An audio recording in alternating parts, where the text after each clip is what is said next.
It's been a long process. At the end of last session, which didn't end for about 6 months, and during that time period, I had some questions about wanting to, run for re-election, put on another campaign, and go through the campaigns that we're going through now. And they're not amicable.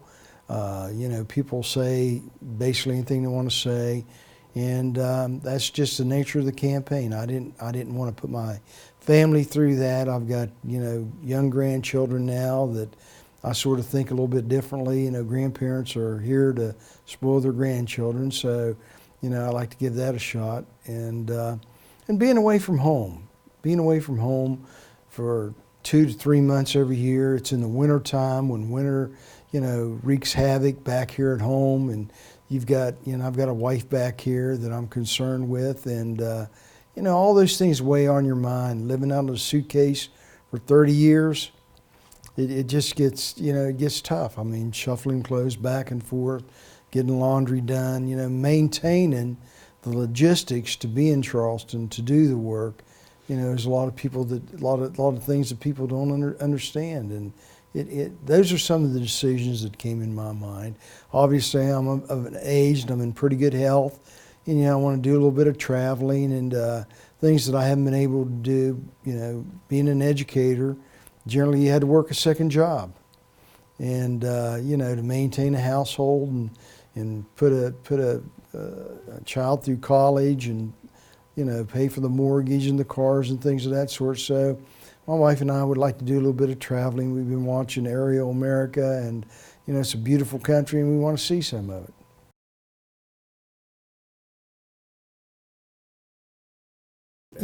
The major thing, I think, is the political environment as it is in Washington has filtered down to the state level. It's very tribal, very confrontational. When I first got into the legislature, we would talk across party lines. We would reason with people. You never get everything you wanted, but you come out with a good piece of legislation. Now it seems like if you've got 51% of the votes, you win. If you don't have 51%, you come in on the short end of the deal. It appears now that the mode is that compromise is a sign of weakness. And, that's what made this country great. I mean, our forefathers got together, and I think they intended for us, to work together. I always thought when you go to Charleston, you leave the politics at the doorstep, and you go in here and do what's best for the state. Now we're getting such a national influence on our state political system that it makes it very difficult to operate. Even within our own party, some of the things that our party does on the national level doesn't match up with what we do on the state level. And those are some of the decisions that, were very trying to me. I was never afraid of doing the work. I've always been in a position where I thought I could make a difference, could have input. But here lately, being in the minority, it was just, you were a naysayer, or you didn't have a lot of input. You were playing defense all the time. We'd see issues that came out, on the agenda that, we had maybe one day to get prepared to fight. And it's just not the way to do business. It doesn't make for good legislation. If you don't get bipartisan support on any major issue, it's not relevant.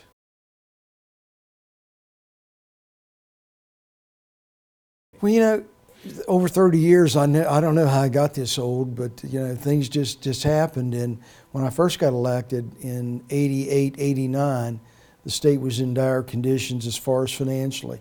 And I've been able to be in positions to work through the retirement, deficit, the other post-employment benefit deficit, healthcare issues for our healthcare programs, a lot of the tort reform and things of that sort. And so when I look back, I think the major thing that I've been able to contribute is the financial stability of the state. Now we're in a situation that's a little unique. We're losing a lot of our co-employment. Our unemployment rates are high. The opioid crisis is just horrendous. And the poverty issue is one that we've got to address, and that means we've got to diversify and get some jobs. I think all those things are relevant. So our caucus right now, and I've got the best guys that you could ever imagine working with me in Charleston, and we're putting together a package to address a lot of these issues. I was in Morgantown one day last week at the Longview Power Plant. They're diversifying their coal generation plant into gas and solar. There are a lot of jobs there. Those are things that we have to do. We've got to invigorate this economy to eliminate the poverty issues that lead to our drug issues, lead to our obesity, lead to the type 2 diabetes that we're seeing now in second graders. And those are all things that are relevant. So we're putting together a package to address those type of issues and try to move the state forward.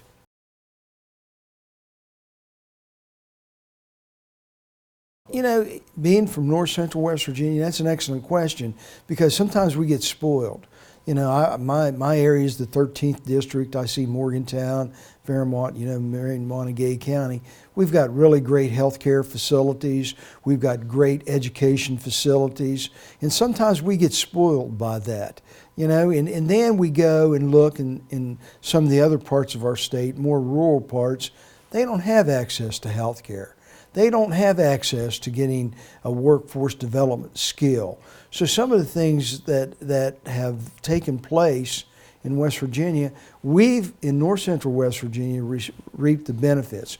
We've got the FBI Center. We've got good, fairly good roads. I know the roads are always a problem.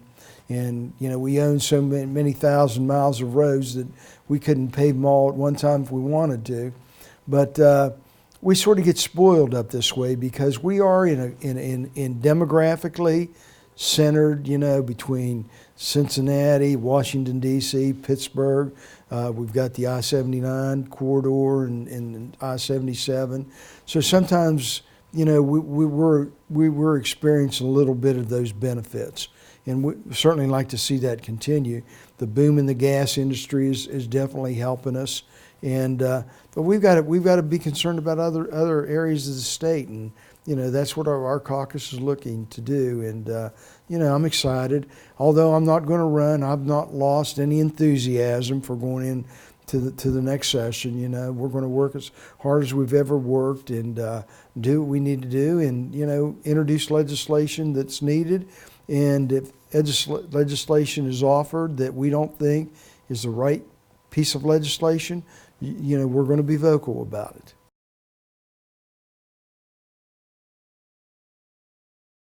Yeah, there is. I was the chair of the health committee, and that was a real learning curve. Being in the legislature is a learning curve. Nobody's blessed with the education when they go down there to know everything. And I ended up chairing the health committee and looked at the figures. I'm a sort of a data guy, and looked at all of our statistics. And like I mentioned before, we're the most obese state in the union. We have a high level of tobacco use. I've introduced legislation to address the obesity issue, addressed the tobacco issue, but fighting the big, tobacco companies and things of that sort was very difficult. Unfortunately, we didn't get a lot done by that. I think we're seeing a little bit of a decrease in tobacco usage, but still the obesity issue is an issue that we really have to concentrate on. And I've introduced legislation. I remember one piece of legislation that I introduced was the posting the calories on the menus, at fast food stores. And I fought like crazy to get that done. Never did, got beat back. Well, fortunately, then it became a national issue, and now you're seeing things like that. People will at least, have a choice when they go in to a fast food restaurant if they want that 12,000 calorie hamburger or they want that 250 calorie salad with chicken on it. They make the choice. At least we give them the education or the material to look at to make that decision. And those are some of the things that probably I regret most. The smoking issue. I've seen people deal with the lung issues and the cancer issues, and I wish we could have done a whole lot more on that. And not that we didn't try, but we just didn't get it done.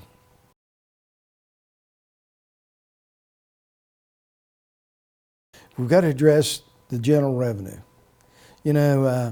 I was finance chair, but the committees that I did chair when I chaired education, I was very involved in the state aid formula and that budget. When I was chair of the healthcare committee, I got very involved with Medicaid funding and reimbursement and things like that. So we're a poor state. We're a high utilization of Medicaid. We've got a lot of needs, and someone has to pay for those needs. And the only way to pay for it is through taxes and things of that sort. And I've seen the ebb and flow of our tax structure. We get into a situation where we're getting a lot of general revenue dollars. We've got to be very cautious not to go out and spend all those. Then because, eventually it's going to go the other way. And we're seeing that right now. We're seeing the general revenues drop off because of the severance tax and because of the income tax, because of the sales tax. Those are our basic three indicators that we look towards when we're building that budget. And it's all based upon economic development. If you're producing a lot of coal, the coal rate's high, you're producing a lot of gas, that means that people were working. And we've had this gas line issue where the people came into the state and were working like 80 hours a week at very high salaries, and that reflected in our personal income tax. And they live here, they buy their gas here, they buy their food here, and we were enjoying all that general revenue. Now, with all the lawsuits that curtailed a lot of the gas line being put in the ground, we're seeing that scaled back. The economy is starting to dip a little bit. The governor has raised revenues about 3 times during the last session, and when you do that, you're building base budgets. And when you build base budgets, that's something you have to pay for. So now we've got a crisis right now. We've got a $30 million deficit in this fiscal year, and the governor has called for a $100 million cutback. Now, go find that money is going to be problematic because most of the money that we receive is written into legislation, about 60% of it. So you really can't touch it. You can go back and change the law, but you can't go back and cut people's salaries and benefits and things like that. You can't do that. So most of it's pretty stable. The part that isn't, the low-hanging fruit, is higher education. And we've cut higher education to the quick, several times over the past several years. And now we're going to look to find $100 million in our budget. I don't think higher education can take the cut that they're going to get. And our higher education system needs to be a vital part of this economic development. It is the economic development engine in the state. And if you continue to cut, most of them have fragile budgets now with declining enrollment and things like that. So we've got to be very cautious about the budget. I think that's got to be on the radar. And this drug issue is definitely on the radar. We've got to do something, but to do that involves, several different things.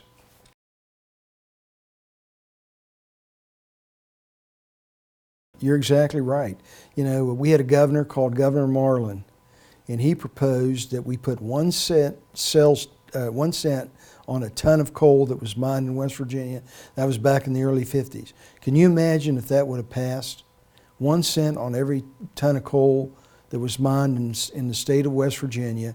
We probably wouldn't be paying income taxes now. We probably wouldn't have this road problem. We'd have, first-class education institutions. He ended up driving a taxi cab in Cleveland. He got beat back. And we're trying to look at that gas industry. We're seeing right now, as the free enterprise system works, our our coal generating power plants are very aged. I think the average year of our best ones are about 40 years. They can't continue to meet EPA standards and stay in business. Then you have this glut with all this gas, and we've got a tremendous amount of gas with this Marcellus Shale. And our coal power plants now are converting. I mean, if you owned a power plant and you had the option to buy coal at a high price and gas at a lower price that burns cleaner, you know, it's a no-brainer. You're going to buy that gas. I think we have to look ahead. We've got to put maybe 1 or 2 cents on our gas right now and sort of bank it a little bit, you know, increase our rainy day fund or some fund of that sort and look towards the future, because, you know, coal's not going to be there forever, and eventually it'll be phased out. You know, we don't want to see those coal mining jobs lost, but, you know, it's going to be inevitable. And yeah, I'm very concerned about that. I think that, you know, I would be very disheartened to see the legislature and government do exactly what they did with the coal industry by letting them come into this state, mine our coal, take the profits out of state, and all we have is a scourged landscape. And I'm fearful that we're going down that road with the gas industry. You know, it's 1 or 2 cents isn't going to make a big deal to the gas industry with the amount of money out there, but it means a lot to a real rural state like West Virginia.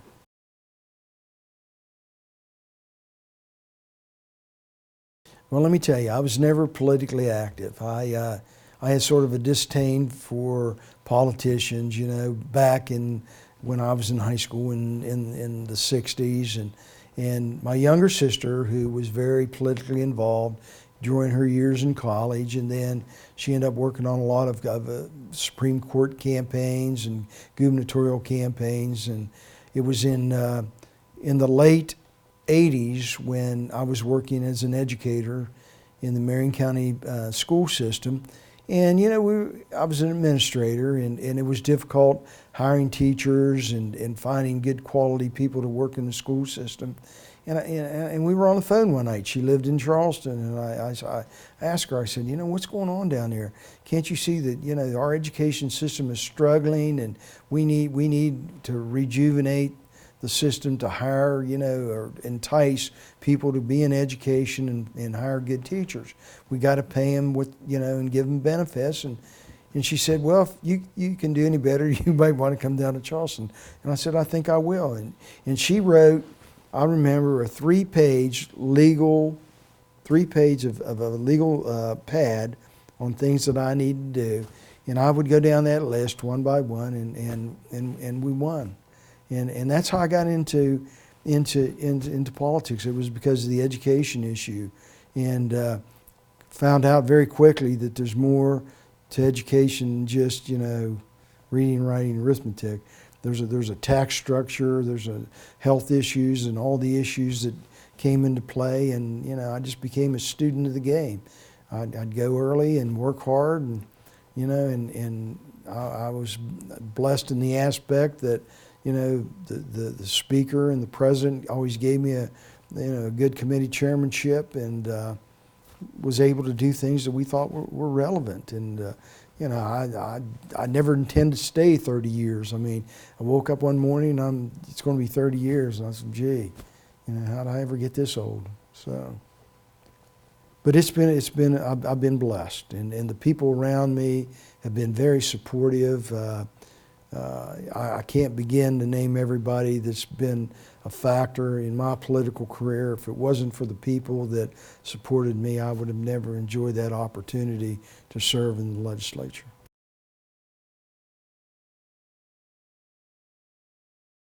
Well, you got to be all in. If you're going to run for this office, it's not all glitz and glamour. You know, there's probably a big misconception about what goes on in Charleston. But if you want to go down here and join the finer things of being a legislator, that's fine. But it's a lot of work, it's a lot of commitment, and you've got to be all in to make that commitment.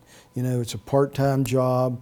You get paid minimal amount of money, but every day, I would venture to say that, except for maybe Saturday or Sunday, that I'll be on the phone in the morning 2 to 3 hours, talking with constituents, listening to constituents' concerns. You've got to be available.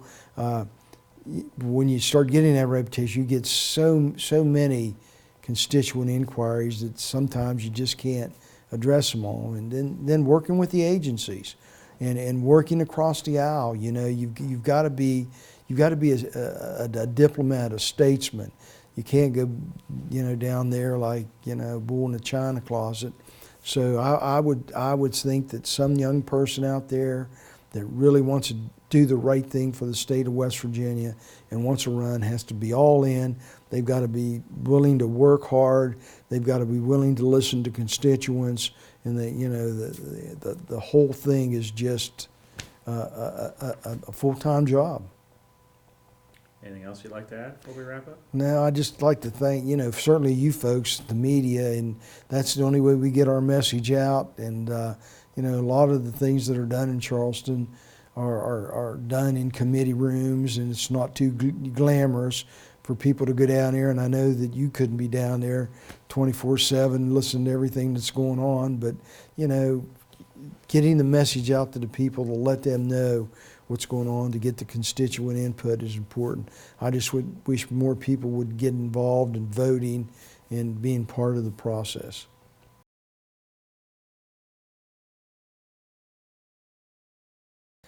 Oh, there have been so many. I remember working with Frank Calzanetti at WVU to get a technology piece in passed when I was chair of education in the House. Worked with the folks at the WVU Hospital, Dr. Neal, to get the cardiac legislation passed, which identified onset diabetes and things of that sort. She working with a lot of the issues that were detrimental financially. I remember working. I was on a subcommittee in finance that set the parameters for what the treasurer's office does now. Just as a freshman, that was a real learning curve. And just a lot of different issues, some that I can't even remember, but enjoyed doing the work, doing the research, disaggregating the data, putting legislation together, and working with the folks in Charleston. They've got some tremendous staff people, attorneys that write this legislation and make it work. And I can't say that there's been so many I can't. Over 30 years, it's hard to remember sometimes.